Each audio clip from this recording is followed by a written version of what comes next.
A veure, en temps de guerra, el meu pare buscava feina, ja us he dit, va anar a l'Ajuntament i es va trobar amb uns ex-constructors al Cafè de la Rambla. A prendre cafè, van quedar allà per veure si podien trobar feina, no sé què. No va trobar.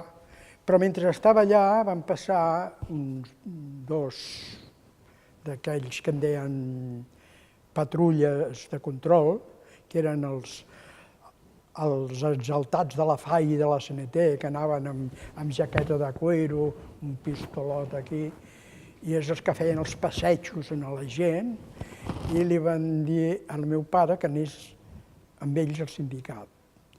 Això que el va anar a buscar era, el meu pare, quan t'he dit que havia fet aquella casa al carrer Mistral paral·lel, va haver-hi un robatori. Durant el robatori teníem un gos, que el teníem nosaltres a casa, i que a la nit el barraquer se l'emportava a l'obra. El barraquer va sentir soroll de gent que estava per l'obra robant, va agafar el gos, el va lligar amb cadena llarga amb una porta i ell va anar per l'altra porta, va anar a buscar el sereno, van entrar i els van acorralar allà on estava el gos. El que va agafar el sereno i li va pagar un cop de pistola de colat al cap, va anar a l'hospital, però el que va agafar el gos el va matar.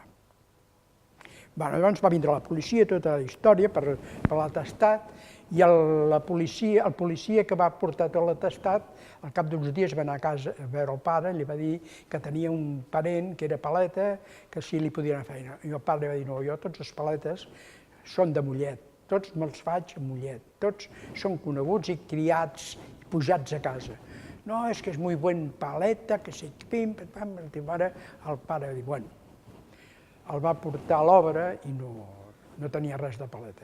Tot el que feia ho tenia de desfer. Fins que un bon dia l'encarregat li va dir al meu pare, despatxi'l, perquè jo estic fart de fer i desfer tot el que ell fa. I llavors el pare el va cridar, li va dir, mira, t'haig de despedir, perquè no ets paleta. T'haig de donar una setmana d'indemnització, però perquè tinguis temps de trobar feina te'n dono 3 setmanes d'indemnització. Et pago, i aquest va ser el que va anar a buscar al Cafè de la Rambla. El va anar a buscar per el passeig. I el pare li va dir, bueno, jo pujaré en aquest cotxe, i en aquell moment passaven 2 guàrdies d'assalt, però amb aquests 2 guàrdies. Llavors van dir, no, ens trobarem al sindicat a les 5. El pare va anar a les 5 al sindicat i quan va arribar li van dir, què fa vostè aquí? M'han dit que tenia de vindre a les 5.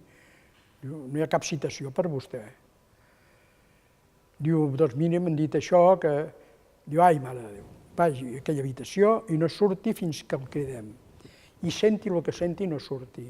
I el pare es va quedar allà i va arribar l'element aquest amb el company que anava i va començar a dir que havien citat el meu pare perquè els hi devia diners, que l'havien maltractat, que l'havien despedit, no sé què, no sé quantos.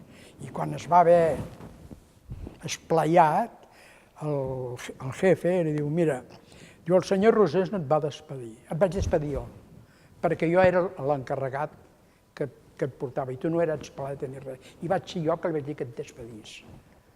I per tant, ara quedes detingut. I el van detenir.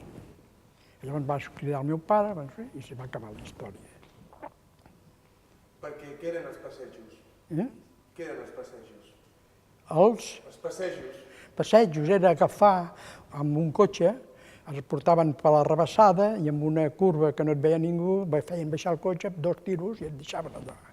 Ja està. Això era el passeig. I així es van matar molts. Bastanta gent.